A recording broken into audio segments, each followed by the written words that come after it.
Both my sister and my brother passed away before they could reach my mother's family home, right after leaving the Hindaga territory.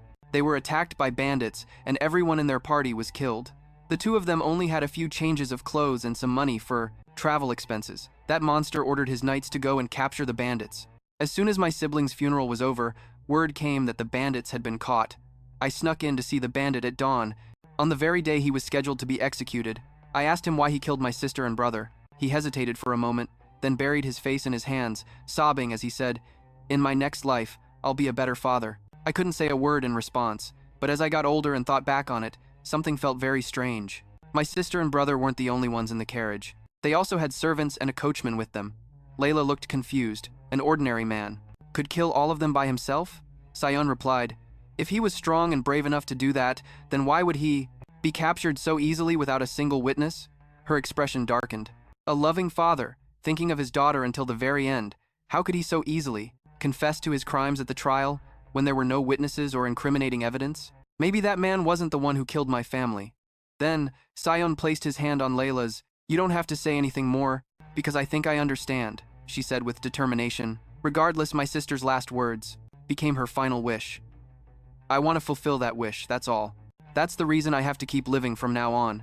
Sion replied, "You can do it, I'll help you." It was only then that I realized the real reason I told Sion my story. It wasn't because it felt unfair for me to be the only one who heard his story. Maybe I just wanted to talk to him. Glistening tears streamed down her cheeks. Even though I am Layla Hindaga, I absolutely despise the name Hindaga. He gently wiped the tears from her cheeks. "Thank you, Sion. So please don't hate me, please don't leave." And so, that monster started becoming very strange. No, he was already strange to begin with, but now he's become even more erratic, to the point that everyone in the castle avoids him. And to avoid that demon as much as possible, I spent most of my days in my bedroom. Layla felt frustrated, but she knew she had to endure. And ever since the Countess arrived, things have been this way. Since I'm involved, I can't just keep ignoring it. "I'm going to figure this all out," Wynnham's voice called out. "My lady, it's Wynnham." She let him in. He let out a hum. "Is no one here? Where did Mary go?" "Mary went to visit her sister." "But what happened in my room?" She told him to sit down, and he immediately said, "I have something important to discuss with you." "With me, Wynnham? Didn't you and the young master previously save my life?" So I felt I couldn't just sit still after hearing this story. She was confused. What was he talking about? He replied, "But first, could you confirm one thing for me?" She agreed. "I'm talking about Countess Kaido, who visited us a while ago. She has a rather good relationship with Sion, doesn't she? Did you also come to pick up Sion that day?" She calmly replied, That's right." He jumped up from his chair. "My God, is it really true?" Layla replied, "Why are you so surprised? Weren't you just asking to confirm it was Sion?" He replied, "I was just guessing, because it was a necessary condition for my hypothesis to be correct." She asked curiously, "And what is this hypothesis?" "Yes," he answered. "After the Countess left, the Marquis would often talk to himself. I don't know what that woman did, but he asked me what I thought about why a dog without a leash wouldn't run away." "A dog without a leash?" It seems she realized it then, that the Countess might be a hostage, a leash binding Sion. To this day, the Countess's background is still unknown. Actually, it would make sense if she were in the same situation as Sion. Those two are probably friends or relatives, and the Marquis brought Sion to the castle, holding the Countess's safety in his hands, so that Sion couldn't fight back or even run away. But right now, he's in a situation where he can't do anything to the Countess. Isn't that surprising, while Sion is still in the castle? I only heard 2 sentences, but I've deduced this much, and so, as not to forget the favor, the moment I got closer to the truth, I came to find you immediately, my lady. Layla was stunned, her hands clenched into fists. So that's what happened? He didn't dodge the arrows in the forest, the reason why he didn't run, even with thousands of opportunities, and the reason why the Countess looked at me that way. Everything. Before she could finish her sentence, she fainted. Elvin said the reason I fainted was due to extreme stress. In other words, it means there's nothing particularly wrong with my health, which is a relief. Mary wiped her tears. "My lady, are you all right? If there was any problem, it was that my mind was in chaos because of the story from Wynnham. But I didn't even have time to get lost in my thoughts." Layla answered the maid, "I'm fine. Elvin already said it was nothing." Exactly 4 days later, it was my 15th birthday party. In the middle of the grand party hall, the nobles were happily chatting and enjoying the brilliant lights of the venue. Everyone crowded around to compliment her. "Lady Hindaga, happy birthday." The compliments kept coming. "You look truly beautiful today, really. The Marquis must be so proud." Don't you think there will be a line of handsome men waiting to propose to you someday? Layla covered her mouth with her hand, her cheeks flushing with embarrassment. Thank you all for the well wishes. Then, she continued shyly, I wish you all a wonderful day and a safe return. Finally got away before heading back. I've been very active in high society, but I still haven't been able to get used to it. Not then and not now. She thought she was quite beautiful, but being too beautiful was the real problem. I have to be more beautiful than anyone else, because that was an order from that demon himself. I really have no idea what he's planning. To be surrounded by all these beautiful, expensive things. For him to do all this without any clear reason, it honestly makes me so anxious. As Layla was feeling worried, a man's voice called out, Happy birthday, my lady. She called out his name in surprise, and Mr. Taylor replied cheerfully, What am I supposed to do when a main character like you corners me for a chat? He was stunned by her gorgeous appearance. You look like a completely different person. Layla teased back. That's a compliment, right? Of course, he asked. So why are you all alone over here? I just don't find any of this fun. This isn't the party I asked for. She replied, disappointed. I heard a marquis's birthday party is only supposed to be held when the person in question requests it. That's how it should be. But today's party is just so chaotic. My father just decided to throw it himself. Layla gently placed her hand on Taylor's arm as they walked, and he felt that, for some reason, her expression didn't look too good. When you first walked in, I thought you had a stomachache. She could only look at him helplessly, thinking to herself that he wasn't wrong. She felt like she was about to puke. Because I came with that demon. She turned to him, resting her chin in her hand and asking, By the way, Mr. Taylor, is there any way to get Sion to come here? Taylor scratched his neck, looking puzzled. What? Sion? Layla said sadly. I want to go outside, but I probably can't. He snapped his fingers as if he'd just realized something. Oh, I get it. You're bored because Sion isn't here, right? Layla admitted it was something like that. She turned and asked Taylor, would it be okay if I brought him here in a servant's uniform? Would that uniform be enough to hide Sion's appearance? He offered his thoughts. We could have him wear a wig and a mask. Then, he pointed to another servant in the palace as an example. That should work just fine. In that case, please wait here a moment, my lady. He then ran off immediately. A servant approached her. Here is some non-alcoholic champagne. But right now, she was just happily thinking about Sion being able to come. Layla took a sip of the drink and wondered, what will he say the moment he sees me? It would be nice if Sion could dress up a bit like me. She thought of how he looked, getting more handsome every day, with a dashing figure that made everyone turn to look. No one would ever think he's the slave that everyone looks down on. If our eyes happened to meet, I'd probably get completely lost in his. Suddenly, Layla felt a surge of anger. Why am I in such a terrible mood? She put her glass down on the table, admitting that. After all, no one can ignore Sion because of his looks. A voice then called out, Layla. She turned her head and saw it was the Marquis calling her. You called for me, father, he replied coldly. Hurry up and greet him. This is Count Kidian. He came all this way just to wish you a happy birthday. Kidian placed a soft kiss on her arm, making her feel surprised and flustered. He smiled, looking up at her. Don't tell me you've forgotten me, my lady? Well then, I suppose you can enjoy yourself for a bit and we'll get back to this later. Ah, yes. The two of them went out to the balcony to speak privately, and he asked again, Lady Layla, you don't remember me? She was immediately flustered, not knowing how to respond. The atmosphere fell silent. Kidian watched her as Layla could only look away. He said, I was only waiting for the day I could return, and I have finally returned to my homeland. She laughed awkwardly. Congratulations. She then quietly asked, Are you still staying in the kingdom? Even as she asked, she was internally begging for him to say, No, please, just say no. He suddenly gave a gentle smile she had never seen before and said, That's right. Then I suppose it's about time we set a date for our engagement ceremony, don't you think? Layla's eyes widened in shock as she looked at the man beside her. What? An engagement ceremony? She asked, surprised. You don't remember? I have already proposed to you, Lady Layla, she retorted. As I recall, I never gave you an answer. He turned to look at her, his voice calm and gentle as he spoke. You can give me your answer now then. When would you like to have the wedding? Layla waved her hand in frustration, denying it. I have never considered marrying you. The moment she finished speaking, the atmosphere grew heavy. He stared at her in silence, and Layla felt a headache coming on. She raised a hand to her temple and said in a strained voice, To be more precise, I have no desire to get married or engaged to anyone at all, she stressed, especially not to someone who thinks slaughtering slaves is fine just because you find them disgusting. He let out a cold laugh. But you'll have to get married eventually. To someone. Layla turned to Kidian. And why do you think that? Kidian's voice echoed, along with an image in his mind of Layla locked in an iron cage by the Marquis. Hindaga wouldn't allow that. He isn't the type to hold on to something valuable instead of selling it, is he? He was certain, especially when it's an asset that will depreciate over time. An image of tears streaming down Layla's cheeks appeared. He would definitely sell her at the moment he could get the highest price. He replied seriously, I am the one who can buy you, Lady Layla, for the highest price, and I will treat you better than anyone else. Gideon asked again, what do you say to that?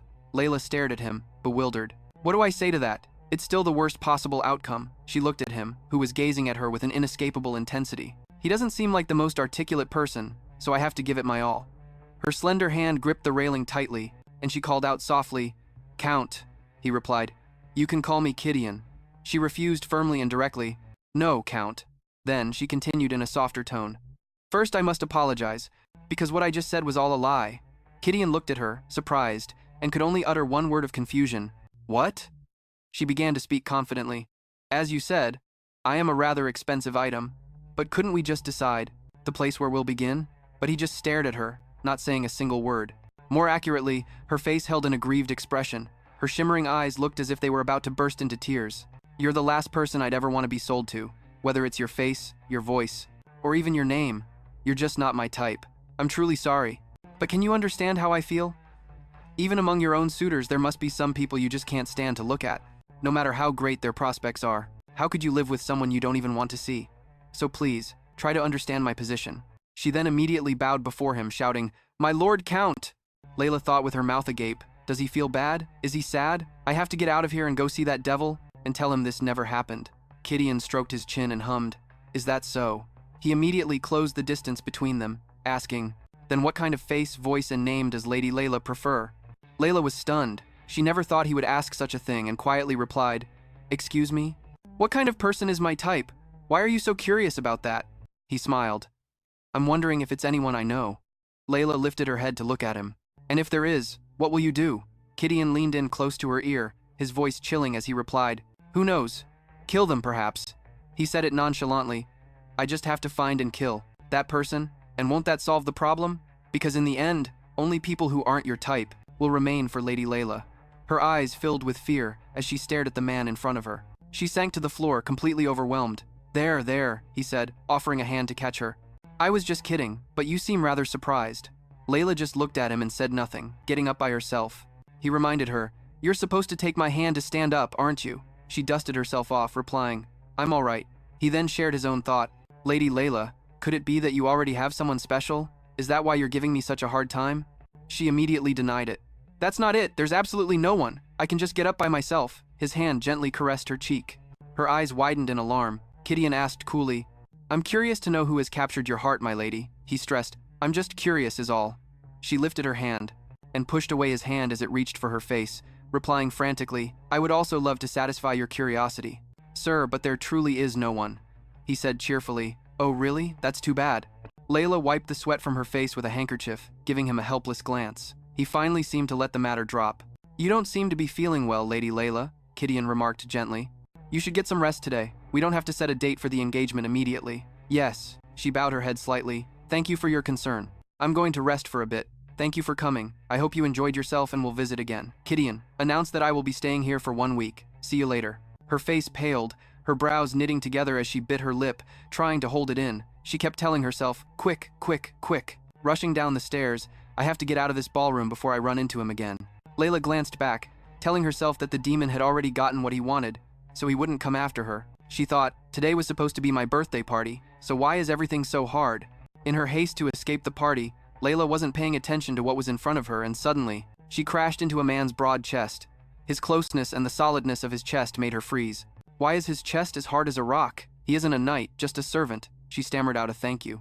When she looked up at the man before her, she let out a surprised, huh? Layla was shocked to see the person before her was Sion.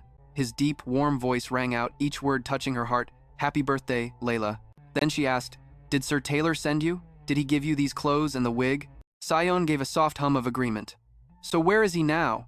He answered lazily, Don't know. Sion leaned in slightly towards Layla, his gaze thoughtful as if he wanted to say something. Layla looked up, her eyes wide with confusion, staring at him blankly as if she couldn't comprehend what was happening. Her brilliant blue eyes lit up with curiosity as a question formed in her mind. Why all of a sudden? Is my heart beating faster? Before her mind could catch up, they were suddenly standing face to face, incredibly close. Layla's eyes widened in surprise, her lips parting slightly as if she wanted to say something, while he maintained his composure, his eyes never leaving her. Layla's long pink hair flowed, and her magnificent ball gown highlighted her beauty, making the whole scene seem to glow with an air that was both elegant and soft, making it hard to look away. Layla's face flushed, her eyes full of tenderness and a hint of shyness. A smile filled with both anticipation and nervousness appeared on her lips as she asked softly, "How do I look?" Sion froze for a second, a faint blush creeping up his cheeks as he couldn't take his eyes off Layla. "Beautiful," she asked excitedly. "What? I didn't hear you?" He took her hand. "Let's go outside. I'll say it again for you." At that moment, Gideon was standing on the balcony. "Go have fun for a while, then come back." He propped his chin on his hand. "Your little farewell was pretty cute too, Layla." "Hindaga," he chuckled to himself. "You should at least try to be a bit more convincing with your lies. This face and voice are not my type at all. Before I leave this mansion, she'll probably say that to me many more times." So stubborn. Gideon crossed his arms, wondering, "I wonder what father's reaction will be. But I guess it is a little cute, isn't it?" As he was happily lost in thought, his eyes suddenly shot wide open, unable to believe his eyes. Layla was walking with another man, laughing and talking cheerfully with him. He ran his hands through his hair in frustration. "I guess this part isn't cute at all, huh? But during all my time studying abroad, it's not that I missed Layla so much. Rather, I had almost forgotten about her while I was abroad. But the moment I got off the ship and set foot in my homeland, out of everyone, the first person I thought of was Layla Hindaga. How has Layla Hindaga changed since we last met? How would she react when we met again?" I immediately sent a letter to Marquis Hindaga to request permission to visit his estate. The reply came shortly after and mentioned the date of Layla's birthday party. I had to see for myself, to finally be reunited with the grown-up Layla. I'm still so infatuated with Layla. Gideon found it hard to understand, but why would she reject me for that servant? This seems like something a noble lady who knows nothing of the world would come up with, doesn't she? He said coldly. This should be effective in snapping me back to reality. At that moment, Gideon felt angry. But when I witnessed that scene with my own eyes, things won't be so easy, Layla Hindaga. Under the bright moonlight, the atmosphere became romantic. The moon is so beautiful and special tonight as she looked up at him. Sion looked beautiful under the moonlight too. Layla couldn't take her eyes off him, thinking he was more than just handsome. Now that I think about it, some people say that everything becomes wonderful after you become a hero. But is it true? Wonderful? I guess that's not the right word, is it, Sion? Sion spoke softly. "Let's go, Layla," she asked in surprise. He replied, "I think it's time we went inside." Layla replied shyly, "Oh, right," even though she was reluctant to go. She suddenly exclaimed, "It's gotten dark already and I haven't done anything. What a shame." That made Sion stop. As they were heading inside, Sion suddenly stopped. She called out his name. "What's wrong?" Suddenly, a voice spoke from out of nowhere. "So, it's Sion." Layla's eyes widened. Could that voice be? Immediately, Gideon chuckled, appearing before them. "What was that you called him? This slave?" She froze instantly. He then laughed louder. "Not even a servant, but a slave?" Layla asked in shock. "Gideon, how could you know? Did he go find that crazy old man after seeing me with Sion?" A sound was heard. Lady Layla. Light and slow footsteps then approached. Sion stepped forward to shield Layla. Gideon still had that smile on his face, a wicked and malicious one. Meanwhile, the man in front of him, Sion, maintained a stern expression, looking at him without saying a word, making the atmosphere tense. Suddenly, Gideon rested his chin on his hand and said, "I'll give her 1 week. Come find me and repent for your sins." She stood behind Sion, watching him with a grim expression as he continued, "If you don't come, or if you do come and, say things I don't want to hear, something very interesting will happen. That would be great for me, but as for Lady Layla, who knows what will happen?" Her hand clutched the hem of her dress. She cursed inwardly, "That's psycho, he's completely insane." Then Sion raised his hand to shield Layla, as if afraid of what Gideon might do. "Please head inside, my lady. It's very late," she replied softly. "It's all right, Sion, in that case." Gideon calmly nodded and said, "Go ahead and think that. I didn't come here to talk to Lady Layla." She pondered with a dazed look. If not her, then who did he come here to talk to? Did he really come all this way just to tell me that? Layla and Sion turned to go inside. Gideon sneered. "Well then, I hope you two return safely." He reminded Lady Layla again, "Just 1 week, I'll be waiting for you." She froze in place, thinking about something, but she had no intention of answering him. Layla said softly, "Let's go, Sion." She felt completely drained and exhausted. Her body had no strength left. "I'm so tired." Layla was lying on the bed while Sion stood beside it. He spoke up, "It seems you've made it back safely, so I should get going now. Good night, Layla." She immediately sat up and grabbed his hand. "Don't make me put in all this effort for nothing. Just sit down for a moment." "You've sat on my bed so many times already." A bead of sweat rolled down Sion's face as he replied shyly, "I know." Layla tried to rest her head on Sion's lap, but he avoided it, leaving her disappointed. She thought to herself, he's been doing that occasionally lately, even when I'm already in bed. He still doesn't want to get close. At that moment, Sion hesitantly asked, "Who was that earlier?" She answered, "Just some noble. Don't you worry about him. He said he's only staying for a short time and will be leaving soon." Layla suddenly blurted out, "By the way, are we not very close?" "Actually, I think that's a real shame," Sion replied coldly. "It seems so." She asked again, "Right?" Thinking about Gideon's smile from earlier, he found that smile particularly unpleasant. A smile appeared on her face, her cheeks flushing. "It looks like I'm not the only one who feels that way." Of course, looking at Sean's masculine, angular face, his brown hair hanging loose, she was lost in the beauty of this man. Is he comfortable? I feel like Sean is really happy right now. Their eyes met, and she thought to herself, so does that mean we're friends? Would Sion be offended if I considered him a friend? Layla slapped her hand on the bed. "Hey, Sion!" He only answered with a short grunt, plunging the conversation into awkwardness. The two of them stared intently at each other. He looked confused, and she was at a loss for words. "I think I should wash up and go to sleep. I feel a little gross after being in the vegetable garden for so long." Sion remained silent. He immediately got up from the bed. "I told you before, I'll call for Mary on my way out." She happily waved to him. "Thank you, Sion." Then, she stared sadly at the door after he left, thinking of the question she had been about to ask Sion. "I wonder if he thinks of me as a friend. It's a good thing I didn't ask." She thought of two possibilities. "I think I'd be sad whether Sion said we were friends or not." He avoided answering or admitting. "That we're friends? After all, why would friends be in a bad mood? Do you really just see me as a friend?" She muttered her thoughts resentfully. "I know it's stupid, but that has to be it." The voice of a maid called out, "My lady, it is I, Mary. I will prepare your bathwater right away." Layla said cheerfully, "Thank you. I need to wash up quickly and clear my head. There are actually a lot of other things to worry about." She soaked in the tub, blissfully enjoying the pleasant hot water. "What am I supposed to do with that psycho?" She screamed in anger. "Who does he think he is, making a decision like that in just 1 week? So what if he's a count? Is he the emperor or something? Does he think he can just do whatever he wants with me?" She said confidently, "No, he wouldn't do anything to Sion, right?" She was tired. "No, I should stop thinking the worst." Just how strong is Sion? If he fought that bastard 10 times, could he really win all 10 times? Layla curled up in the tub, soaking, guessing he would try to take advantage of her when she was worried like this. "So I just have to make sure not to get swept along by him. Then nothing bad can happen." "That's right," she comforted herself. But during the time Gideon decided to stay at the mansion, Layla decided to act as if he wasn't there at all. She pretended not to see him even when he was right in front of her, and pretended not to hear him when he spoke, even when Gideon initiated a greeting. Layla would just walk past without so much as a glance, as if he were invisible. Every time this happened, Layla earnestly hoped that the pride of that high and mighty nobleman would be wounded enough for him to break his promise to buy her, for the highest price anyone offered. Finally, 1 week had passed, and Layla thought to herself, the whole day has passed, and nothing happened? Thank goodness. I guess he just said it in the heat of the moment. Although Layla knew that was a bit of a stretch, she was still worried because Gideon was a psycho. So, this is what it feels like to stand on the edge of a cliff, Layla thought. I can finally get a good night's sleep starting today. This whole week, Layla had been on the verge of collapsing from sleep deprivation, and she slowly walked towards her bed. Suddenly, there was a knock at the door. Layla turned her head and said softly, "Come in." It's probably Mary, she thought. What could it be at this hour? A young maid entered and greeted her politely. "Good evening, Lady Layla." Layla looked at the newcomer and thought to herself, this isn't Mary? I feel like I've seen her face somewhere before, but what is she doing in my room? Layla looked up and asked softly, "What is it?" The maid promptly answered her question. "I've brought you some tea."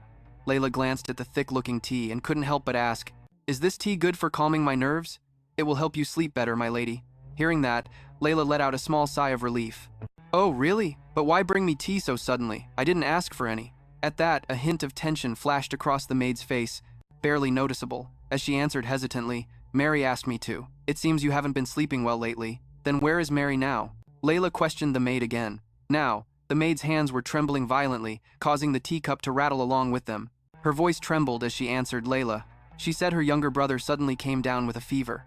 Layla then recalled that Mary's little brother was often sick, especially when the weather changed. She scratched her head, feeling a bit embarrassed. "Just leave the tea on the table," Layla instructed the maid. My lady," the maid called out to Layla quietly, causing Layla to stare at her in confusion. The maid continued hesitantly, "Mary told me to make sure you drink it all." "I know," Layla replied. "Mary really worries too much," she thought to herself. "I have to worry about these things too? I guess I should talk to Irving and ask him to look after Mary's little brother." Mary still hadn't told Layla about those things. So lost in thought, Layla finished her tea. Is that everything? Layla asked the maid, handing her the teacup. Thank you, my lady, I'll be on my way now. She was about to turn and leave. Wait a moment, Layla called out, causing the maid to stop in her tracks. She said nervously, Yes, my lady. I'm sorry, but what is your name? It's Adre, the maid replied to Layla. Adre, thank you for bringing me tea today, Layla said with sincerity, but Adre's fingers only tightened on the rim of the saucer. No, it was nothing. Please get some rest, my lady. Layla let out a small yawn. Is it the tea? Ha, I'm suddenly so sleepy. Late that night, Gideon pushed open the door to a certain room and drew his sword. He stabbed viciously into the bed in front of him, a decisive and merciless act, but he didn't hit anyone. So you do know your way around a sword, Gideon muttered. Isn't that right, Sion? Gideon turned around to find Sion already standing behind him. You're fast, I'll give you that, Gideon added under his breath. Sion hadn't said a single word. Hey, what the hell are you anyway? Gideon asked, looking at Sion with contempt. He continued. The Marquis said, You're nothing but Layla Hindaga's loyal dog. The reason you don't run away even when the leash is off is because you're still thinking about your master, right?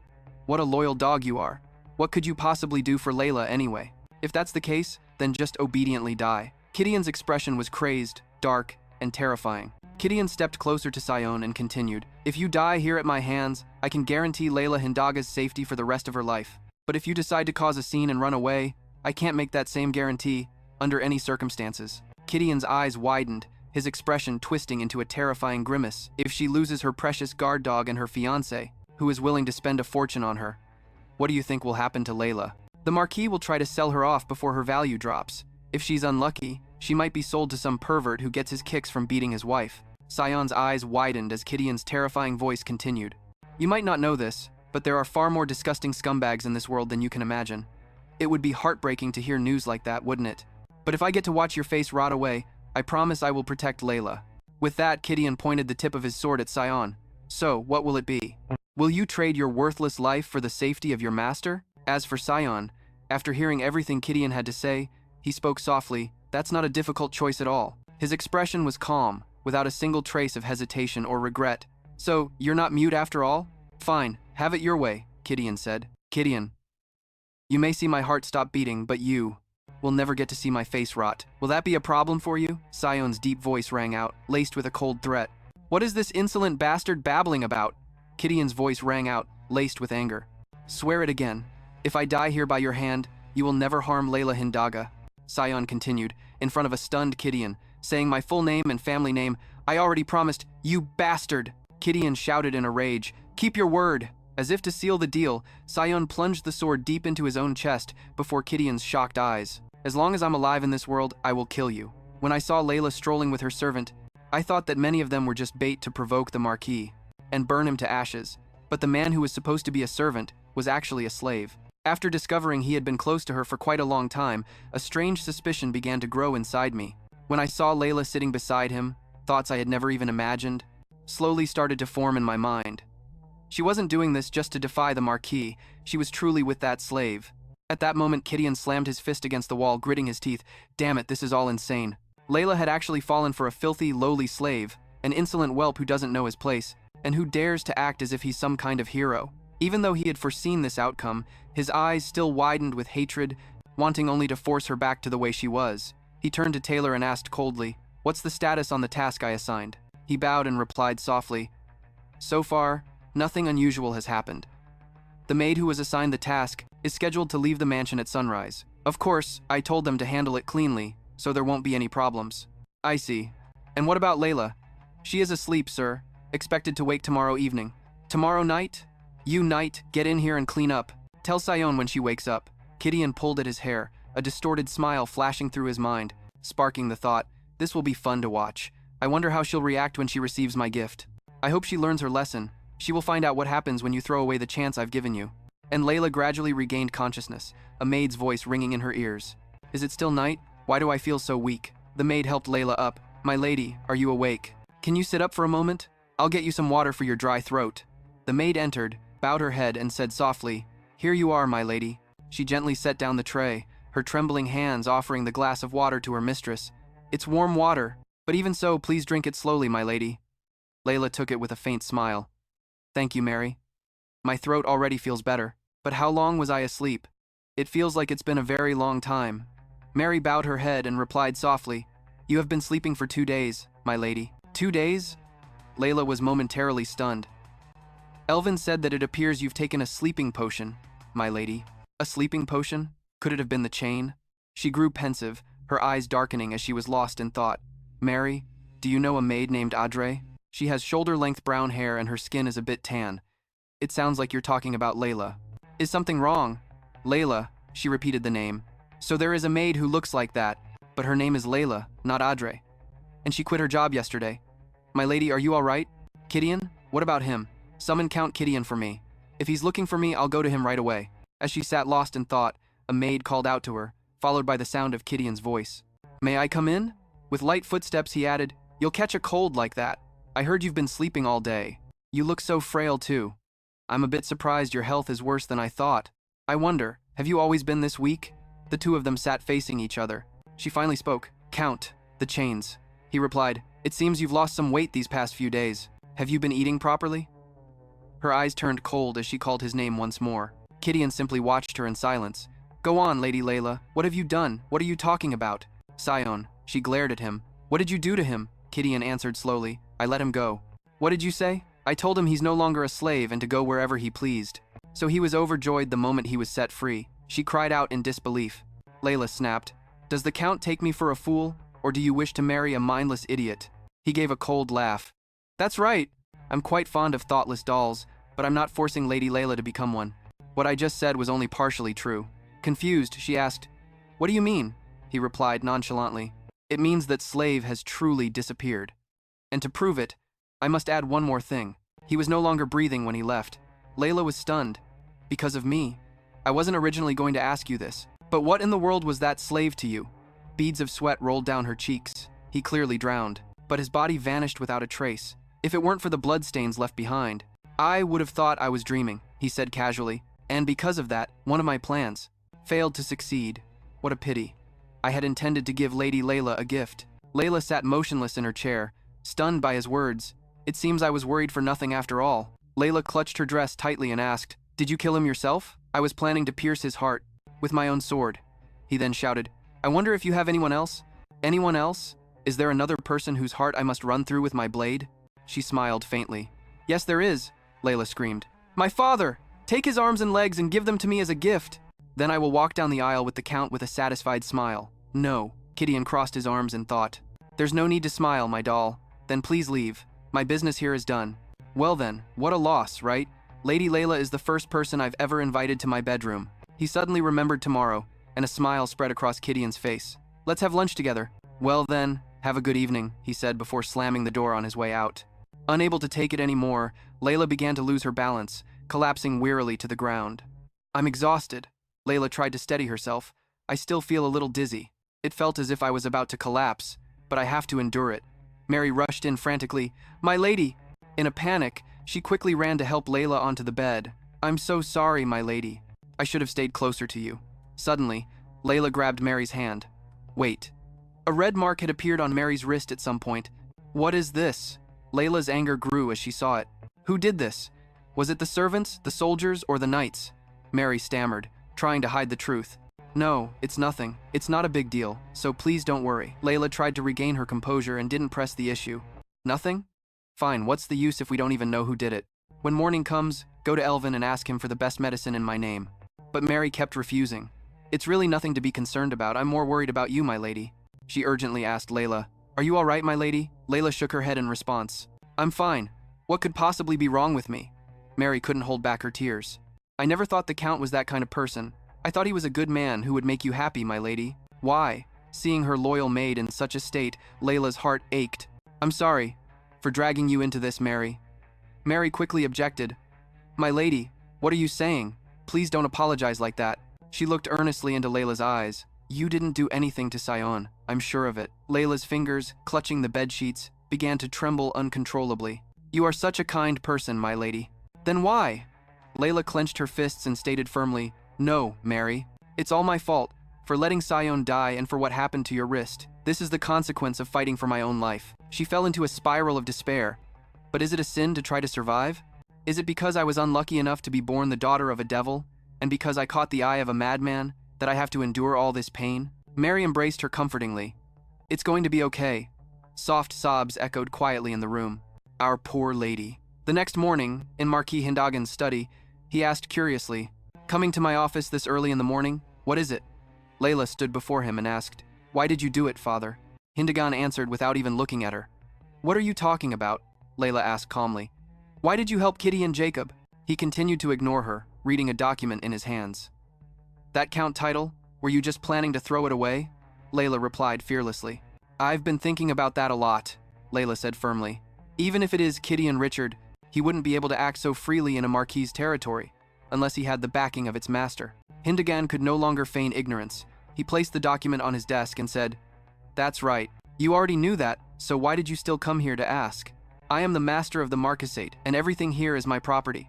That was only on loan to you." Layla bowed her head and asked, "So you've taken it back, father?" Hildegard answered, "That's right." She immediately pivoted to another question, "Then allow me to change my question. Why did you suddenly want to take it back?" He glanced up at his daughter. "Do I need a reason to take back what was originally mine?" Layla looked at his face and thought, "That's strange. Why don't I feel any fear at all? Being stared at by this madman? Did his face always have so many wrinkles? When did his eyes become so dull?" She tried to see through Hildegard. Had he changed? Or was it that she had just now realized it? Layla couldn't help but cover her mouth to hide a scornful laugh. "So that's how it is." Seeing this, he was taken aback and grew angry. "Did you just laugh at me, Layla? What the hell do you think you're doing? I was just someone trapped by the fragmented memories of my childhood, completely powerless. But this demon is just a mere mortal after all. An ordinary person who feels fear, who has his own insecurities. That's why, because he's afraid of Sion, he helped Kitty in the leash. He's afraid that Unchained Dog will bite his throat." Layla didn't argue further and simply turned to leave. Like a fool. Only now, when Sion faces a fabricated death, do I finally realize it. She gripped the doorknob and firmly pulled it open. No, I should consider myself lucky, because now I can finally cast aside the things that were clouding my vision. Mary rushed over anxiously. "My lady, are you okay? You weren't scolded or punished, were you?" Layla gave her a gentle, reassuring look. "Don't worry, Mary. He can't touch me until he can get rid of me for good. Besides, Mary, I have a favor to ask you." "Yes?" Mary wasn't sure what was coming, but she quickly nodded in agreement. "Yes, please tell me anything," Layla explained as they walked. "Actually, Kitty and the leash invited me to lunch today." Mary immediately understood without needing to hear another word. "Oh dear. I'll go tell him that you haven't fully recovered yet, so it would be difficult for you to eat." But she had misunderstood Layla. "No, that's not the favor I need." Mary asked, "Then what is it?" It seemed Layla wanted to go to the lunch. "Call the maids who are good with makeup. I need to be ready before noon." Mary followed behind, puzzled. "Makeup, my lady? Don't tell me." She surely knew what Mary was about to ask. "That's right, Mary. When I meet Kitty and Jessica, I have to look my most beautiful. So beautiful that he can never love anyone else." Mary called out hesitantly, "My lady." Layla comforted her without a trace of fear. "Don't worry. I'm not doing this because I've given up or because I'm plotting something wicked." Mary still looked doubtful. "Really?" Layla replied, "That's right. So I'm counting on you, Mary. Please go and get everything ready now." Hearing this, she immediately got to work. "I understand, my lady." Layla's face grew somber as she thought to herself, "Sion, I'm so sorry it took me this long to understand. But from now on, things will be different. I won't just sit back and wait for you anymore." The scene changes to the dining location, where Kidian is waiting for Layla. He was gradually losing patience. Is she not going to show up? I wonder if I should forgive Li Zhongjian for being cute, or should I teach him a lesson? Suddenly, the servant announced, "Count, Lady Layla has arrived." He immediately waved his hand and ordered, "Good, prepare the food right away." The servant didn't dare to delay. "Yes, I understand." Kidan was a bit surprised by Layla's arrival. "I thought you wouldn't come, Lady Layla." She gently sat down in her chair and said politely, "I was still preparing, so I arrived a little late." He paid no mind to her words. "It's all right. You look even more beautiful when you take your time to prepare." "Yes, I've prepared everything as well, and since this is our first meal together, I thought it would be wonderful to have it in a special place." Layla stammered in reply, "Yes, that's right." So Keaton continued trying to make conversation with her. "Do you like lamb?" "I had them prepare it since I didn't know what your preferences were." Layla got straight to the point. "Count, I have something to say." He seemed to have expected this. "Please, go ahead." Layla struggled to get the words out. Then she gathered all her courage, looked Kidan straight in the eye, and proposed, "Please marry me." He hadn't expected Layla to say such a thing. "Goodness, were you that tired last night?" Kidan said, motioning for the servant to pour wine. "You're not getting drunk before you've even had any wine, are you?" Layla replied without backing down. I want to be married within 1 year. He immediately gave her a flat refusal. That's impossible, Lady Layla. She couldn't help but feel puzzled. Why not? Kidan replied while sipping his wine. Everything has a proper sequence. Layla didn't give up and proactively offered a solution. Then we just need to follow the proper order to get married within a year. We can get engaged after 3 months, and then marry 3 months after that. But Kaidan still rejected that idea. You say we'll marry within 1 year, but in reality, you've shortened it to only half a year. Either way, that won't do. She asked curiously, Can you please explain the reason? With a thoughtful expression, he slowly swirled the wine in his glass. The marriage can only proceed after I have inherited the title of Count. It is an oath to my father that I cannot break. Layla didn't hesitate to press on. Can't you expedite the process and take over the title immediately? At that, Kidan put his glass down heavily on the table, his suspicious gaze fixed on her. Did something actually happen last night? Layla hesitated slightly. I've come to regret it. Kidan didn't seem to understand her. Regret? Layla's face suddenly flushed pink. I almost let a perfect marriage partner slip through my fingers. Kidan, however, looked quite pleased as he listened to her speak. All night, I was filled with regret about my previous actions. What you said was right. My father would sell me to anyone before my value disappears. Layla's eyes grew sad, her words heavy with unspoken worries. Then, I started imagining myself being sold off to some rich old man. I suddenly felt terrified. She tucked her hair behind her ear, feigning weakness. I don't want to miss my chance with you, Count. So, I'll say it one more time, please marry me. Kidan gently stroked his chin, deep in thought. He then agreed with her. I am very happy to see such a positive attitude from you, but the time of my succession still cannot be moved up any sooner. As Kidan stared intently at the red wine swirling in his glass, my father will not relinquish his title for at least another 3 years? Then he flashed a bright smile at Layla. I can't just force him to give it up, can I? It's a shame that as the conversation came to a close, a servant from behind offered, We will prepare lunch for you two. Kidan immediately agreed. All right. Yes, a variety of luxurious dishes were laid out, and he politely invited Layla to dine. Please, Lady Layla. She quickly replied, yes. As Kidan slowly cut his steak, he didn't forget to reaffirm, our engagement ceremony will be held 2 months from now. Layla didn't argue any further. All right. And Kidan took the initiative to ask about gifts. Is there any particular engagement gift you'd like to receive? She was completely uninterested in such things. Nothing in that regard. Instead, Layla stated her wish bluntly. I want you to hold a truly grand ceremony. When the engagement ceremony is over, announce to everyone that you and I are engaged. He couldn't help but find Layla's attitude amusing. Lady Layla, it's only been 1 day and you've already become so charming. She raised her wine glass, her voice filled with a teasing tone. So, you don't like that? Kidan replied cheerfully. How could I not? I will make Lady Layla the person with the most magnificent engagement ceremony in history. That evening, when the moonlight shone everywhere, Layla stood with her arms crossed, looking pensively out the window. I still feel nauseous even though I already threw up all of my lunch. I guess for now, I just have to endure it. There's no way I can have a comfortable meal with that Kidan. Suddenly the door burst open with a panicked voice. My lady. Taylor rushed in with a frantic look on his face. Seemingly realizing his rudeness, he gradually calmed down. I apologize for barging in like this at this hour, my lady. But I just heard something rather strange. What I heard. It's all lies, isn't it? Layla now understood the situation. What is it that you heard? Taylor tried to remain calm. That Sion was murdered. His face grew dark as he gripped Layla's shoulders. There's no way that could have happened. I know how strong Sion is. While I was away, people were just making up stories to mess with me, right? She suddenly realized the hidden plot. I get it now. They gave me a sleeping potion and sent Taylor away so that no one would be there to protect. Sayun. Unable to hold it in, Layla covered her mouth and let out a cold chuckle. Then she burst into strange, loud laughter. Taylor called out in fear, Lady Layla? A distant and unreachable look flashed in Layla's eyes. It's not a lie. Everything you heard is true. Taylor froze, unable to process it. What? Who? Who did it? Layla didn't hide anything, naming the culprits directly, Kidan, the chains, and the Marquis. It was those two who murdered Sion. Hearing this, he turned to leave. She turned and grabbed his arm. Where are you going? Taylor said coldly and firmly. For revenge. I will make those people pay for what they did to Sion. So please, my lady, let me go. Layla resolutely refused, continuing to block him. You can't. I can't bear to see the only night I'm close to die such a wrongful death.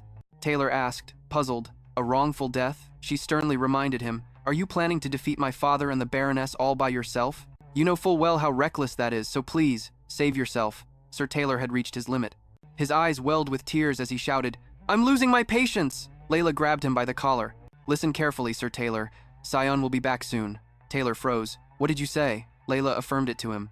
He's alive, so he will return. Finally, Taylor managed to calm down. I understand. You can let go of me now. But she was still a bit hesitant. You don't believe my words, do you? You said you only heard that Sion was killed, right? Haven't you heard this? That Sion's body has disappeared? His eyes widened in shock. What does that mean? Layla didn't elaborate, only emphasizing one thing. Trust me, Taylor. Sion died, but he will come back to life. He definitely will, so stay alive until Sion returns. Yes, in about 5 years, or 3 years to be exact. You will be able to hear news that Sion is alive. Taylor, still skeptical, asked again. How could you possibly know that? Because you've been in this situation before, because I've experienced it myself. I know the future. I've turned back time many times. Whether you believe it or not doesn't matter. Instead, believe this. He couldn't hold back the silent tears that Sion would return. A shadow seemed to fall over Taylor's mood. I believe Sion will come back, but will I be able to wait until that day? He gritted his teeth, full of resentment. If we let the people who murdered Sion get away with it without doing anything, I'll probably go insane before 3 years are up. Layla offered him a solution. Go to the palace and become a knight there. Taylor, still not understanding her purpose, asked, Are you telling me to leave the Marquis's estate? To a place with no backup? Layla clenched her fists to her chest. I will create an opportunity for you to go to the north. I feel like I'm going crazy from all the waiting too. Layla carefully read the letter that had arrived from Taylor. To Lady Layla, it's a fine, energetic morning, though the weather has turned cold lately. Are you well? I have befriended a knight named Redan and it's wonderful to have a companion to train with. I am still trying my best to improve my skills. On days when I'm feeling off, I can be a bit sluggish, and training is especially difficult. Another knight named Nissan laughed at me for it, and I promised myself that I won't let it happen again. I'll keep this brief, but by the way, congratulations on your engagement. From Taylor Egerton Dream, the knight who once served you. After reading, her heart suddenly began to race. I'm getting impatient too. Layla closed the letter, her anxiety slowly easing. But it seems he's doing just fine. Did you bring the pen and ink? The servant quickly presented them. Right here. The quill in her hand gently touched the glossy black inkwell as Layla carefully formed each letter. What a coincidence. I received your letter just as I was thinking of you. I was so happy and delighted to hear such good news. It's quite a lazy afternoon, isn't it? But you're still training hard, right? I hope that all the effort you're putting in will pay off. Anyway, thank you for the letter. Thank you for your blessings on my engagement. From Layla. After she finished writing, Layla handed the letter to a servant with an instruction. Please seal this letter and have it sent for me. Even if it's sealed, it'll just be opened and read before being sent anyway. He took it immediately. I understand, my lady. The servant then left without hesitation. She quickly burned the letter from Sion, watching the flames spread. Mr. Taylor, are you still doing well? The 4 words I am still waiting slowly appeared, because that wait would be well worth it. Scene changed to the Marquis's office. Layla's voice rang out. Last night in a dream, I saw the future. He completely dismissed what she said. They say people can't dream of the future. Layla didn't bother to explain further. I think this is just a temporary phenomenon, Hildegard asked. Then what did you see? And Layla, without hiding anything, frankly described a future where those who invest in Karen would reap enormous profits. Not quite understanding her, he asked again. Huge profits from Karen? Layla tacitly acknowledged it. Right now, the profits aren't high. The largest shareholder is Daima, and Sangria is an exceptional person. You should look into him, father. Hildegard, unsure of her ultimate goal, asked, Why are you telling me about this dream? My slave is dead now. Layla smiled as if there was no ulterior motive at all. In a few years, I'll become Countess Jacobi and leave this castle. Think of it as a final gift from your daughter. But of course, how could he believe a reason like that? Do you even consider me your father? Layla placed a hand over her heart as a testament to her truth. I have always obeyed you, father, and I accepted Sen's death a long time ago. I'm truly very fond of my fiancée. Having said her piece, she turned to leave. It doesn't matter if you believe me or not. I've said what I needed to say. I'll be going now. He crossed his arms, his voice calling out from behind her. You said it was an engagement gift, so I can think of it that way? Layla gave a gentle smile as she pushed the door open. You can think of it that way if you'd like. The moment she stepped out of the room, she instantly dropped the sweet facade. Just as I expected. He's suspicious, but he also wants to believe what I said. To satisfy his greed, I just have to follow the plan. Once she realized that, Marquis Hildegard was also just a man. Layla remembered all the things she could do. There was no time to wait for Sion's return, and no time to wait for God's punishment to befall the Marquis, either. Even if there was a God, there would be no such punishment. No matter how much one prayed, God would not punish the living. I've decided to get my revenge. That is what I can do as a human being. Layla went to find Henry. Henry was a bit surprised to see her. Layla Hildegard? After hearing her out, Henry was momentarily stunned. You're completely insane. Are you really going to get engaged to that count? What happened to my oh-so-noble brother? She suddenly hit his weak spot, causing him to freeze up. You want to get on father's good side, don't you? Let me help you. I know someone who could be a great help to him later on. I only know this person through my fiancé. Henry was confused. Fiancé? Layla continued to aim for his weak spot. Don't you want to know who it is? If you build a relationship with them first, then perhaps father will see you in a different light. Henry finally relented. What do you want? Layla said nonchalantly. An apology shouldn't just be empty words. It has to be a sincere one. Apologize to me politely. Layla! Hearing this, he turned beet red and shouted, What? Are you crazy? Why me? Have you lost your mind? Layla just calmly watched Henry lose his temper in front of her. Unwilling to negotiate further, she decisively turned to leave. Well, I guess I'll be on my way. Have a good time, Henry. Have a good afternoon. He hurriedly grabbed Layla's wrist. Wait, hold on. She turned back impatiently. What is it? Layla forcefully pulled her hand away with a look of disgust. If you're going to do it, then get it over with. Henry shyly avoided her gaze. I'm sorry. Layla covered her mouth to hide a smirk. Was it that easy, Henry Hindaga? But I know you've been mistreated by that devil since you were a child. And I understand the fear and the craving for approval that stemmed from it. That's why I chose you. She had no intention of letting him off so easily. Do it again. He could only obey her. I'm sorry. Layla continued. Again. Henry didn't fight back. I'm sorry. Finally, he couldn't take it anymore. He finally burst, letting all his feelings out. I already said I'm sorry. How many more times do I have to say it? For you to be satisfied? Layla showed no trace of fear as she reprimanded Henry in a cold voice. You need to speak to me properly, Henry. He seemed to have lost all self-control, gripping Layla's shoulders tightly. You're becoming a real piece of work, Layla Hindaga. Did that fiancé of yours teach you to be like this?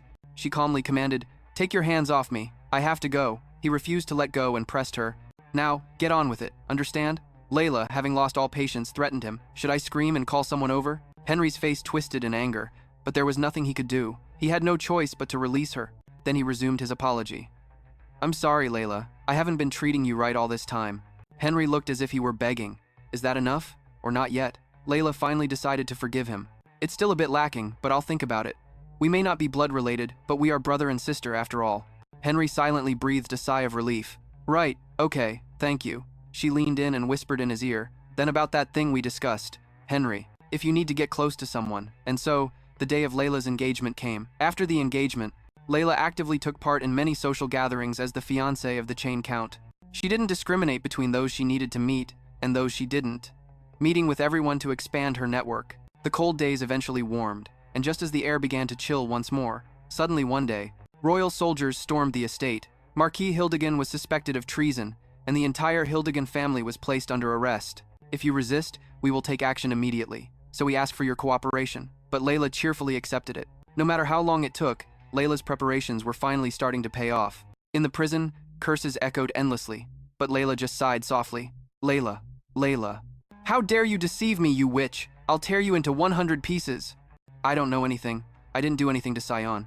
Please reconsider. The family members furiously blamed everything on her. It's all because Layla said I should build relationships with everyone.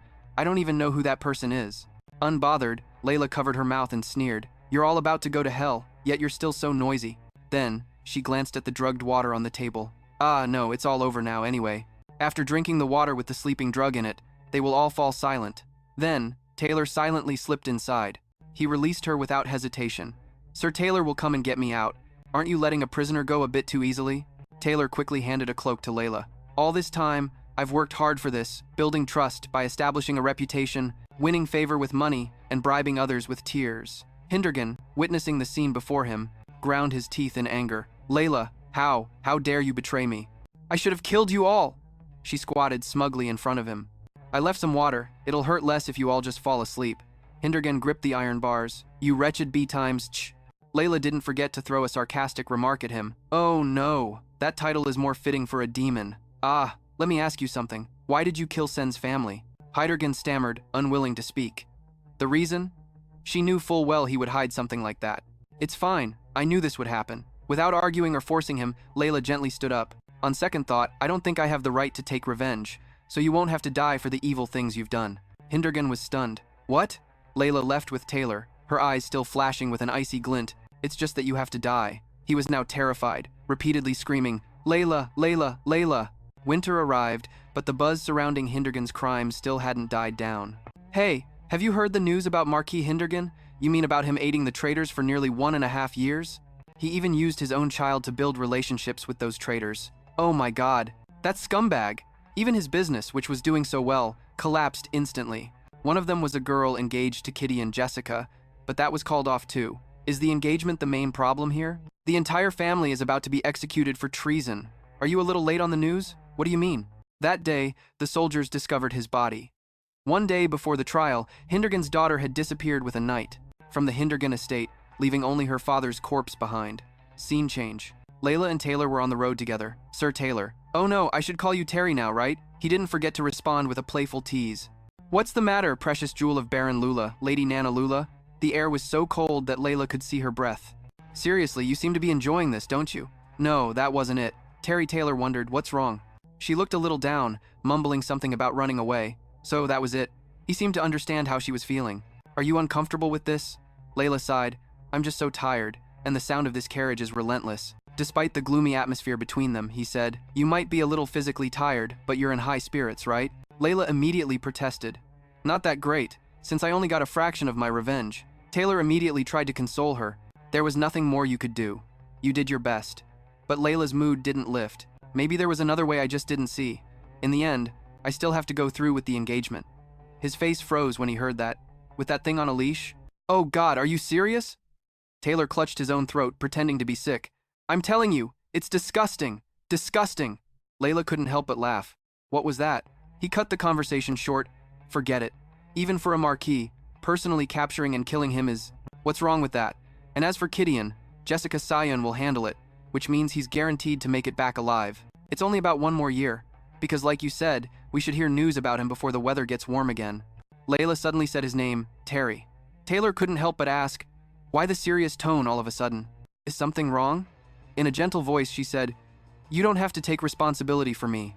Not fully understanding what she meant, he quickly refuted it. I have no idea what you're talking about. If he were drunk, hearing the word responsibility would have definitely led to a misunderstanding.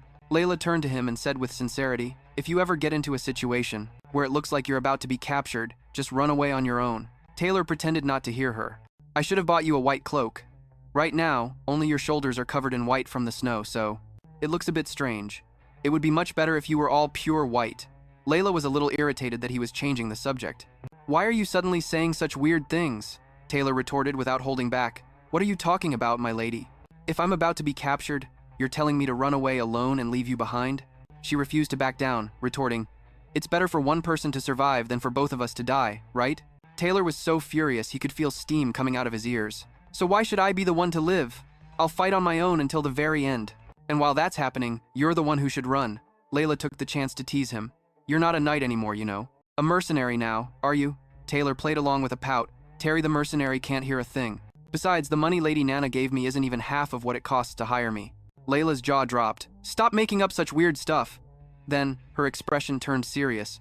I've told you this before. I've already turned back time countless times. No, I'm not going to die. To be more precise, if I die, I'll just return to the past. Your case is different, Terry, so... Taylor turned and cut her off. How far back does it go? She stopped, asking, what? He patiently repeated his question. How far back in the past can you go? Layla answered. Until I was 10 years old. Taylor must have understood her perfectly. Do you want to go back again? The truth is, Layla wouldn't be happy if it happened again. That's impossible. If I wake up and become a 10-year-old kid again, I'd have to struggle to survive all over again. But there's one thing I hate more than anything. Then, her eyes grew thoughtful as she said, but I would rather die for the people I cherish, so I want to go back to the past. Taylor looked up at the sky and declared firmly, I won't let you die again, milady. You won't be going back to the past, so when Sion returns, you should think about what you need to say to him. Seeing his smile, Layla's mood lifted a bit. This time, his smile didn't look like a mercenary's at all. He asked, startled, a mercenary's smile? What is that supposed to mean? She waved her hand dismissively. Never mind. The two of them chatted like that for the rest of the journey. Isn't that a good thing? It's up to you to accept it, but the lady's intentions are more important. As night fell, the two stopped at a secluded cabin, and the crackling of the fireplace Taylor was lighting created a cozy atmosphere. He asked with concern, Are you cold, milady? Huddled in a corner, Layla replied, No, I'm fine. Taylor angrily cursed their pursuers. They just won't stop chasing us, so we can't even check into an inn. Damn bastards. Taylor quickly draped his cloak over Layla's shoulders, but even though she was cold, Layla politely protested. "This is yours, Sir Taylor." He patiently explained, "I'm right next to the fireplace, so I'm not cold at all." Even though she was freezing, Layla still teased him. "You shouldn't talk about your colleague that way." He immediately got annoyed and denied it. "We're not colleagues." Layla continued to tease former colleague. Taylor stopped arguing and turned to warm the cloak by the fire. "Even back then, we weren't colleagues, we were enemies. That bastard Nissan was always wishing for me to get demoted." Layla asked curiously, "Is there really someone named Nissan? Really?" Of course, I just assumed Taylor made him up. Taylor didn't understand her meaning. "Why would I make that up?" Layla then brought up the letter he had given her. "In the letter you sent me, I'm still waiting to be able to read the message from the first letters of each line. I just kept it brief. By the way, congratulations on your engagement. From Taylor Egerton. Dream, the knight who took care of me for a while. I thought the first letters would spell out his name." Taylor clarified, but the content of the letter was true. Both Nixon and Ryan are actual knights in the royal palace. The conversation continued like that, with her asking questions and him answering. "So, you also made friends with a knight named Redon? Really? But then I ended up fighting with Redon too." Redon is a bastard too. After hearing his story, Layla was somewhat amused. "That's strange. I didn't think the palace only recruited people who could crawl on all fours. Actually, that wasn't it. It was because Taylor had a rather peculiar personality." "Was that why they didn't get along?" Taylor, feeling awkward, wanted to drop the subject. "Let's get some sleep. We have to move at first light." She went quiet, and Layla turned over, pulling the blanket tightly around herself, but she still couldn't bear the cold. "Ugh, it's so cold. I don't understand why I'm more sensitive to the cold than I used to be. I wonder why." Suddenly, Taylor shook her awake. "Lady Layla." Taylor helped her sit up. "What's going on, Tay?" "Ah, no, Terry," he replied urgently. "It looks like we're surrounded." Unable to hide her shock, Layla pressed. "What? The Imperial Knights have already caught up to us. You don't mean it's Kitty in the chain?" Layla jumped up worriedly. "Are there knights from the palace among them?" Taylor slowly shook his head in denial. "That's not it. Among those knights are the ones who helped me escape. Redon and Nissan are there too. The false evidence will throw the investigation into chaos." She asked doubtfully, "What do you mean? Didn't you just say those people were enemies?" He avoided her gaze, his voice laced with reluctance. "They're both enemies and friends. Should I really befriend these scumbags?" Layla stood up warily, holding her head. "Anyway, at the very least you're saying the Royal Knights won't be involved, right?" Taylor nodded in confirmation. "That's right." Hearing this, she frowned slightly, thinking, "It's a good thing if it's only Kitty in the chain. Then we can still negotiate. At least we can still get Sir Taylor out of here." Just then, the door was suddenly kicked down. Immediately, Taylor raised his sword defensively. From outside, Gideon entered with a mocking smile and tone. "Lady Layla, you never cease to amaze me. I knew you weren't a mindless doll, but I never thought you'd deal me such a painful blow." Outside, the snowy wind howled relentlessly, but inside the room was filled with tension as Layla questioned him. "When did you start chasing us?" He spread his arms as if it were obvious and replied, "Ever since you disappeared from the palace." An exasperated sigh escaped Gideon as he stared at the two of them and complained, "During the time Lady Layla was in prison, you must have been very busy, having to deal with a father as ferocious as a wild beast, and also preparing to get this lady out, but she escaped before she could even be released. Do you have any idea how much trouble I went through?" Taylor, losing his patience, frowned and ordered, "Get out of the way." "Gideon the chain!" Gideon's expression immediately darkened. "Short and a bit arrogant, aren't we?" He slowly advanced, raising his sword, questioning, "Why should I be polite to the man who killed my student?" He sneered, "Student? How amusing. The master is even more pathetic than his own student." Taylor's lips curled into a smirk. "I'm delighted to hear you praise his skills like that." Gideon sighed, "I didn't mean that as a compliment at all. Ah, you know what? Never mind. I'm getting bored. So I'll just kill you quickly and take my fiancé home." Just then, Layla, who had been silent this whole time, stepped forward to stop Taylor's sword and said, "Wait." He watched, stunned, as she stepped in front of him. "My lady, Lady Layla." Her eyes were steady and questioning. "What is it that you want, Count? Is it my death, or will you capture me alive?" Layla questioned. "Even if I'm trying to accuse you of treason," he explained, "because I am the Count of the Jacob family, I can cover this up. Even when we were married, every time I thought about how diligent you were, I found it so cute." She immediately pointed out, "But that doesn't mean you can marry a woman who has committed treason and escaped from prison to be your wife." Gideon shrugged. "That's absolutely correct. The fact that Lady Layla is my wife will just be a secret between us," Layla said in a calm tone. "So in short, you're asking me to be your mistress?" "Actually," Gideon replied, staring at her intently, "if you say no, I will back down. I'll just have to tell my soldiers to bring Lady Layla's body back carefully, won't I?" Sir Taylor couldn't help but grit his teeth and speak up. "You don't have to listen to him, my lady. I will put an end to this." However, Layla interrupted him. No, Sir Taylor. I will be the Count's wife. Don't lay a hand on Sir Taylor. Hearing this, he panicked.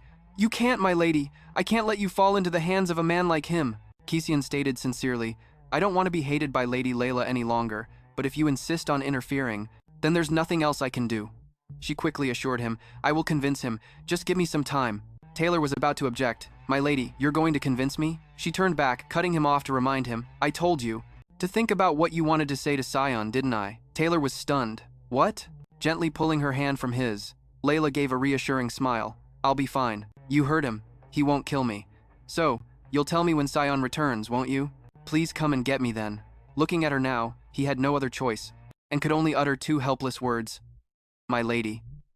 Layla walked over to Kisian. Let's go. Count. An indescribable feeling welled up inside her. Even though she was the one who made this choice, how could she still feel this way? Kisian gently placed a hand on Layla's cheek, speaking softly, Welcome back, Lady Layla.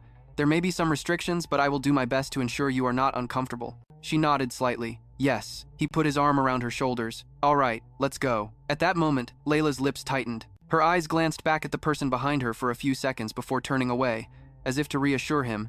It's okay. I'm really okay, Sir Taylor, as long as you survive. That's enough, instead of returning to a past where Sion hated me. This path is much better. That's right, rather than letting Sion look at me with those eyes again. Just then, a light flashed. Layla's face, flushed from the cold, froze in shock as red blood splattered continuously amidst groans of pain. And Kisian's jaw dropped. What's going on? Looking at his soldiers lying on the ground, he was completely baffled. What is this? All the soldiers of the Jacob family have fallen. It seems this was the work of masked people. Who are they? The one in the middle looks like a mage. Indeed, ahead, a group of people holding magic staves, wearing cloaks, and with their faces covered were talking. Half of them were sent flying. If that's the case, why don't you just go alone? The person in the middle with platinum blonde hair suddenly cheered. I see them. They're still alive. What a relief. Now we don't have to die. Layla, in utter disbelief, pointed to herself. Me? You mean me? He cheerfully walked over. Yes, and the knight behind you too. Kichan's face darkened. Who the hell is this bastard? The mage smiled brightly, raised the staff in his hand, and replied, Me? Can't you tell I'm a wizard just by looking at me? Let me explain in more detail. As he spoke, he began to cast a spell, unleashing a powerful blow on the house behind the three of them. A wizard who can burn a small hut to the ground in an instant. So hurry up and take those bastards with you and get out of here, and of course leave the lady and the knight alone. The next thing to explode won't be the hut, but this fine gentleman's head. Kichan gritted his teeth. He glared at Layla menacingly. Don't think this is over, Lady Layla. I have never given up on anything I want. Then Kichan waved his hand, giving an order to his remaining soldiers. We will retreat for today, tend to the wounded, and rest at the nearest village. Someone replied, Yes, my lord. Taylor then leaned close to Layla and whispered, The fire has been put out too, but we'll have to see if this is actually a good thing. She nodded slightly. I'm just asking to be sure, but there weren't any mages among those bastards, were there? No, unfortunately not, he whispered. The mage then walked over, bowed his head slightly, and introduced himself. It's a pleasure to meet you, Lady Layla. My name is Daly. Taylor quickly stepped forward, shielding her as he commanded, Show your face and reveal your identity. Daly took off his mask and smiled. I've forgotten the most important thing. Count Kiter and his wife are waiting for you two. We should get going right away. Early in the morning at Count Kiter's mansion, the snow was still falling, but not as heavily as the night before. On the table, desserts and cups of hot cocoa were neatly arranged. Layla couldn't help but exclaim, This is so comforting. Countess Kiter, Cecile, explained. I prepared it, thinking that cocoa would be better than tea. I'm sure a lot of poison has built up during that time. If you don't like it, I'll have something else made. Layla held the cup of cocoa in her hands and smiled gently. Not at all. I love it. Thank you. She looked at her and said politely, I imagine you have many questions, but I'll give you the short answer. Sion asked me to. Layla was startled. What? Sion? Cecile handed her a letter and explained, The first time I visited the Marquis' estate, Sion gave me this letter. Layla took the letter and opened it to read. When I'm not there, if anything happens to her, please help her. I'm counting on you. And no matter what happens, don't worry about me. I will definitely return in one piece. I promise. Your family. Reading these lines, Layla blushed slightly. This is definitely Sen's handwriting. This is really the letter that Sen wrote. Cecile gently placed her teacup on the table. I'm so glad I was able to find the Marquis' daughter. For a moment there, I was afraid I wouldn't be able to fulfill a request from family. But it was quite a difficult favor, wasn't it? It's not much different from helping a traitor, after all. Since he asked such a difficult favor of me, I'd like to ask you a few things. Layla nodded. Yes, please go ahead. Her voice was serious. Saint said in the letter that he would return no matter what happened. Do you know what that means? Layla froze at her words, nervously fiddling with her fingers while she thought. Can I reveal something that Saint hasn't? Of course, I've already told Sir Taylor, but that's because Taylor is trustworthy. But the Countess is the one Saint described as his only family. After a moment of hesitation, Layla decided to answer. Sion is still alive, so he will return. By becoming a hero. She looked skeptical. A hero? Layla's eyes were firm. I don't know everything, but let me tell you what I do know. Layla told the Countess everything she knew. That Sion was born to be a hero, which is why he wrote in his letter that he would return. And in my past life, Sion always defeated the evil spirits and returned safely. So let's just trust and wait for Sion, okay? Cecile rubbed her forehead after hearing the entire story. I have to say, there's something I don't understand. May I ask you a question? Layla didn't refuse. Yes. Yes. Cecile started to ask, so you know that Sion will come back, correct? Layla confirmed, yes. Then, Cecile looked at her in confusion. But why did you decide to become a traitor? When Sion returns, he'll resolve this matter. Layla lowered her head, her expression hidden by her hair. I get so angry. My stomach is always in knots and my head feels like it's on fire. I once had a dream where Sion died. Even though I've never actually seen it happen, and even though I know I can just wait, but I can't bear the thought of doing nothing. She gently caressed the letter in her hands. In fact, it's still the same to this day. She said self-deprecatingly, I'm crazy, aren't I? Cecile listened to her confession in silence and, with great tact, turned to leave. I'll leave first. Please take your time with your drink and come out when you're ready. I'll give that letter back to you as a gift, if you want it. Layla responded quietly, thank you. Cecile's hand rested on the doorknob. When you're finished, the butler will escort you to your bedroom. Then she turned back to give Layla a comforting smile. Sleep well, Miss Layla. This small gesture surprised Layla. She sat there, lost in thought, and then tears began to silently soak the letter. I stayed at the Count's estate for about 1 year, and I gradually grew closer to Cecile. She was the one who reached out first, so I was happy to call her a sister to me. After more than 1 year, a short letter arrived for Layla. How have you been? The first letter from Sion had arrived. I was a little embarrassed because it was a very, very short letter, asking only about me. Cecile raised an eyebrow and teased Layla. My, all that good care for nothing, huh? She gave a small, embarrassed cough. He's probably just a little busy. 1 year, as I was taking a walk, the sky suddenly turned red. Immediately after, a black streak appeared in the sky, splitting it in two for a brief moment, then it vanished as if it had never been there. Layla raised her hand to block the sunlight pouring down on her and whispered, I miss you. I was finally able to say the words I had held back for so long. At the palace, an urgent voice called out, Your Majesty, the hero has arrived and is now entering the castle gates. The emperor, sitting majestically on his throne, asked the chamberlain, Are the preparations complete? The chamberlain answered respectfully. Everything was ready to welcome him with the very best. His Majesty spoke gravely. I do not know why he chose our country out of so many others, but there must be some connection, or something he desires. We must do everything in our power to make the hero stay.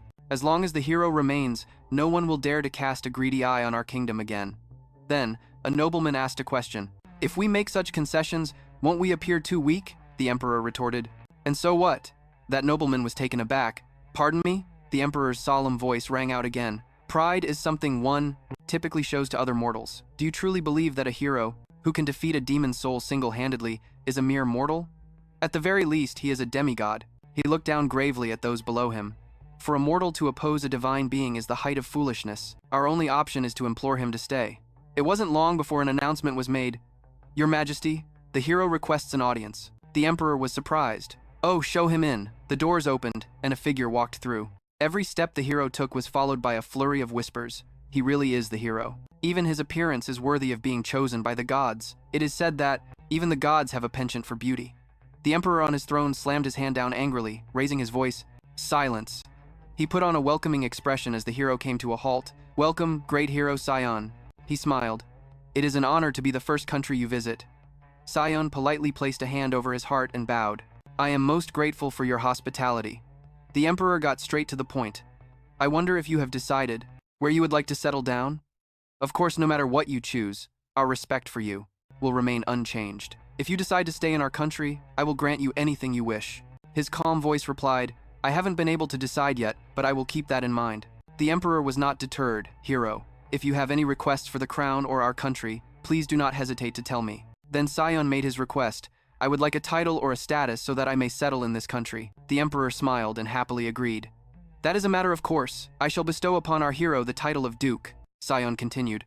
In addition, the Emperor and his Chancellor grew serious. In addition, the nobles were equally stunned as he stated his request, please hand 2 criminals over to me.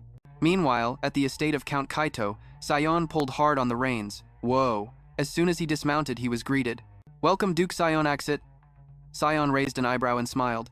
Just call me what you usually do, Cecile. She ran towards him, choked with emotion. Sion then mercilessly threw a punch at him. Cecile was seething with anger. You idiot! How could you write to me every single day just to ask about Layla?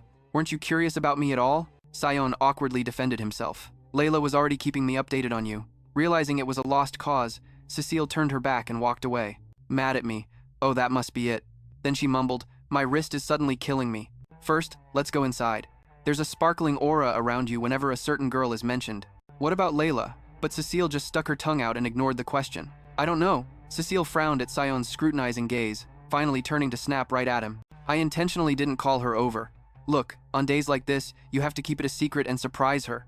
I'm doing all this for you, you know? But in the end, she still rubbed her forehead in defeat. Oh my gosh, I get it. She revealed that Layla was in the back garden. Without waiting for Cecile to finish her sentence, Sion had already rushed off. Thanks, Cecile. Cecile watched him go and sighed in defeat. I guess raising a little brother is useless after all. Suddenly, Kaito appeared. Did the hero stand you up? She turned in surprise, Count. She smiled and asked, has Sion come to greet you yet? Kaito's eyes curved into a smile. He has, but there's something more important, Cecile asked curiously. Oh? What is it? Kaito looked at Cecile with a tender gaze. Even though I have a lot of work to do, I missed you terribly. May I have a little of your time? Hearing this made Cecile's face flush red. Oh my. Under the warm sunlight, Cecile did not refuse Kaito's invitation. Of course, what should we do? He suggested. How about a game of chess? Let's place a wager on it. She didn't refuse. All right. In the back garden, Layla was dozing off on a swing in the warm sunlight. Her eyes fluttered open dreamily. When did I fall asleep? She thought to herself as she reached for the book beside her. I was still reading. I must have dozed off for a little while. Then, Layla's eyes widened in surprise when she saw the blonde hair, and she stared blankly at Sion. He was sitting on the grass right beside her. Is this a dream? The moment he heard from Cecile that Layla was in the garden, Sion had rushed inside without a second's delay. Thanks, Cecile. Watching his figure quickly dash inside, she let out a soft sigh. It's just as they say, raising daughters and little brothers is all for nothing. Sion ran with all his might toward the garden gate. As soon as he arrived, he stared blankly inside. Then Sion slowly crossed the bridge, following a butterfly that was fluttering in the sky. After a moment, the butterfly landed on a girl's shoulder. Just then, Sion finished crossing the bridge and saw her, the one who held his heart. His fair face immediately flushed red in embarrassment. Sion slowly moved closer to her and carefully sat down on the grass. He gazed at her lovingly, his eyes catching the slight movement of Layla's hands as she began to stir. Seeing this, Sion's heart thumped and skipped a beat. After waking up, the first thing I thought of. Layla was dazed for a moment before glancing at him in astonishment. Huh, is this a dream? I was wondering what I should say to you when we met again. Layla smiled softly, reaching out her hand and mumbling to herself. It's been such a long time, hasn't it? I haven't been dreaming much lately either. Sion was still thinking, his heart aching a little as he looked at her. Should I apologize for leaving you all alone and for letting the person you hate take care of you? At that moment, Layla, still thinking he was a dream, reached out and started touching his face. So handsome, and warm too. It feels so real. He was a little stunned. Should I thank you for being so patient?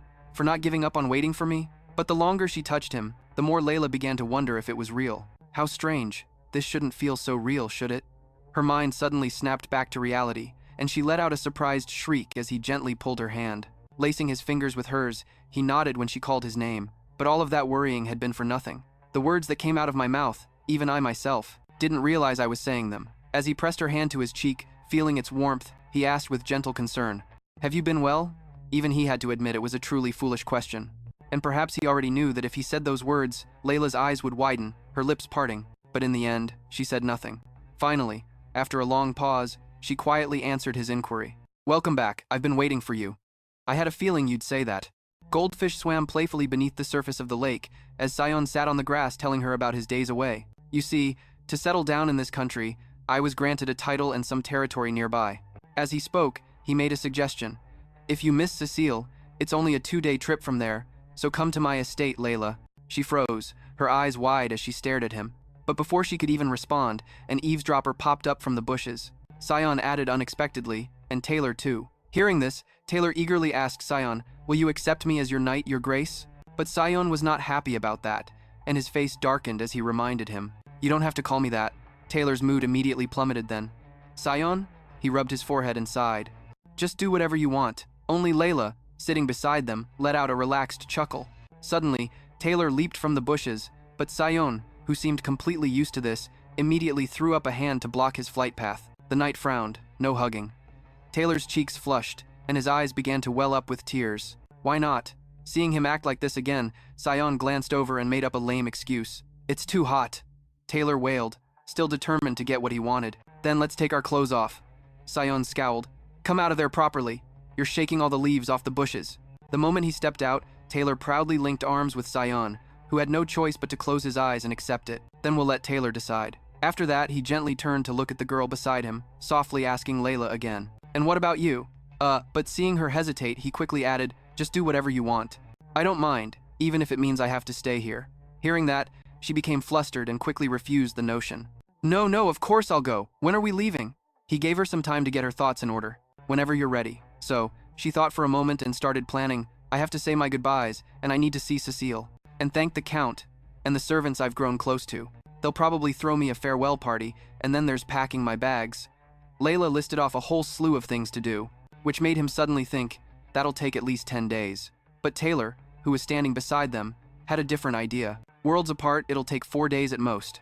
But after thinking for a moment, Layla made the final decision. 2 days, can we leave the day after tomorrow?